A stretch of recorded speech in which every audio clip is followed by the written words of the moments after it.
Gabay ng magulang ay kailangan sa mga batang manonood.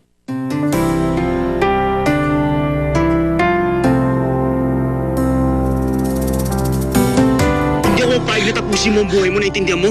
Magagalit si Louie pag nalamang nandito yan. Baka madamay ka pa sa kung anumang gulo meron yung dalawang yan. Kakaiba ka rin, ano? Pagkatapos mo kong gamitin para takasan kung sino man yon, ikaw po yung galit. Wala po kasi si Kiefer sa kwarto niya eh. Pabayaan mo na! Ito yung isa sa mga sinusundan namin kagabi Involve ang kapatid mo sa smuggling.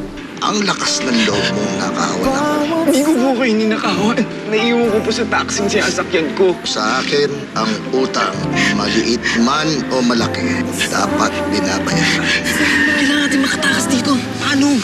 Dahil pag di tayo nakatakas dito, di tayo mamamatay. Pasensya ka na. Huwag mo sanang isipin na pinagsamantalan ko na yung pagkakataon. Siguro naman wala talagang ibig sabihin yung kanina, di ba?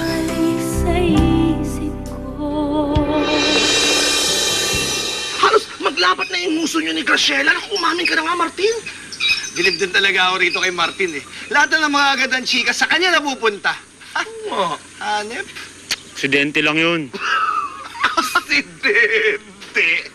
Ano yung mga nguso nyo? May sariling buhay? Kusang naglalapit? At saka, kung sabihin sa akin na ayaw mong halikan si Graciela, maganda naman siya. At saka, wala naman si Louie ngayon, so libreng-libre siya. Kaya pwede mo siyang ligawan. Ewan ko sa'yo, Kuya George, minsan loko-loko ka eh. Wala nga akong planong ligawan yun. Kaya utot mo. Talaga ah. Ano ba talaga, Martin? Type mo ba? Kasi tama to si George. Kung wala yung boyfriend niya dito, pwede ka umeksena. Oo, tsaka wala naman masama yun kung magliligawan kayo. Single siya, single ka. O anong problema doon? Pwede ba? Kayong dalawa, huwag niyong bigyan ng mali siya yung pagtulong ko kay Graciela. Pinoprotektahan ko lang siya, yun lang yun. Hindi ko nagawa kay Lailani yun at pinagsisihan ko. Ayun naman pala eh. E di lumabas din. Si Lailani ang dahilan. Tinitibok-tibok pa rin ang puso ni Martin si Lailani. Soy, Martin, wala na si Lailani. Hindi na babalik yun. Kaya ako sa'yo, yung nasa harapan mo na lang yung ligawan mo. Di ba? Tama, totoo yan. Ako naniniwala ako sa kasabihan na kung hindi mo kasama yung taong mahal mo, mahalin mo yung taong kasama mo. Pwede. Hindi ko pa rin... Bossy, Martin! Sir, George! Tawagin niyo ng kasamaan ninyo. Nandiyan na si Doc Mario. Sumunod kayo, ha? Sir. Yes, sir. Sige po, sir. Martin, Po, kumusta ang pag-aaral mo sa rancho? okay naman po. Mabuti kung ganon. Pagbutihin mo, ha? Alam mo naman, kung meron akong gustong makakuha ng posisyon, ikaw yon. Alam kong kayang-kaya mo. Salamat po, Ma'am Mara, sa tiwala na binibigay niyo sa akin. Mas pagbubutihin ko po. Sige, sige, Martin. Sige po, Ma'am.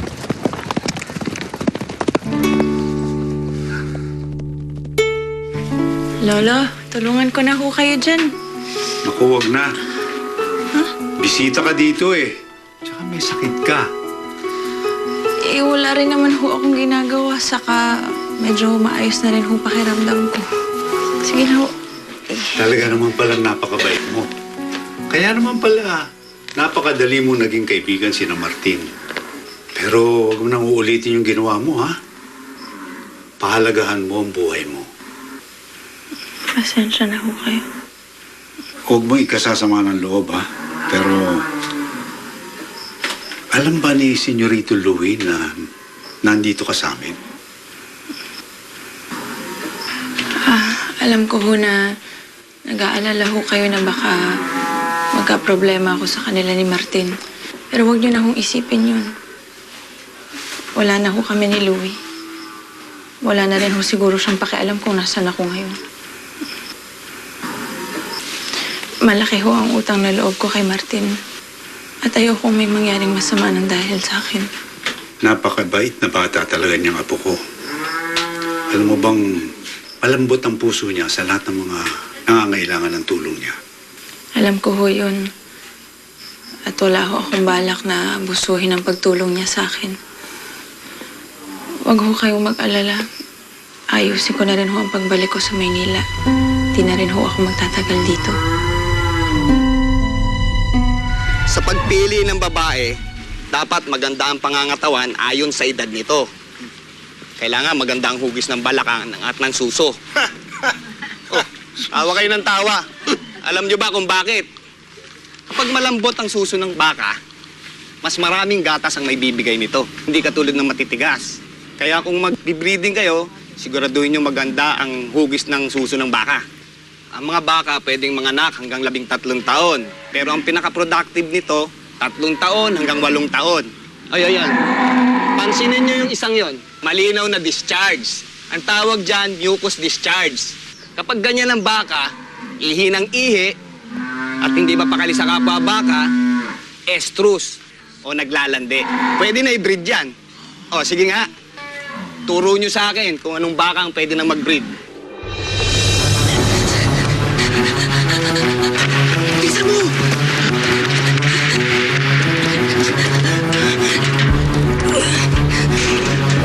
Ano na? Bisa mo na, Giver! Sigurado ka ba dito, Hans? Please lang!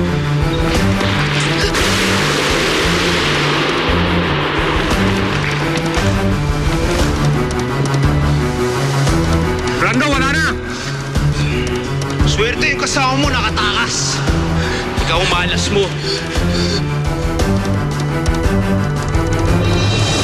Hey, hey, hey!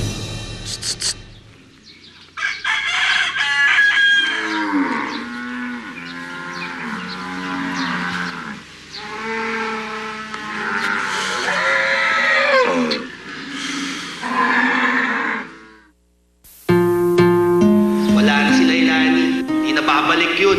Ako naniniwala ako sa kasabihan na kung hindi mo kasama yung taong mahal mo, mahalin mo yung tao kasama mo.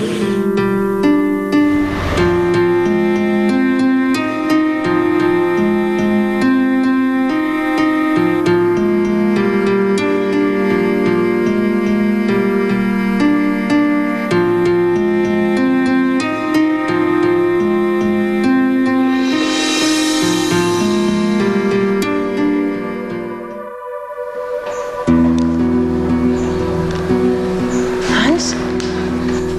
Bakit ganyan na itsura mo? Nasaan si Kiefer? Huwag kang magsisinungaling. Alam ko na ang totoo. Galing na ako sa pulis at sinabi nila sa akin ang tungkol sa mga kalokohan niyo. Ngayon, nasaan na si Kiefer? Nasaan?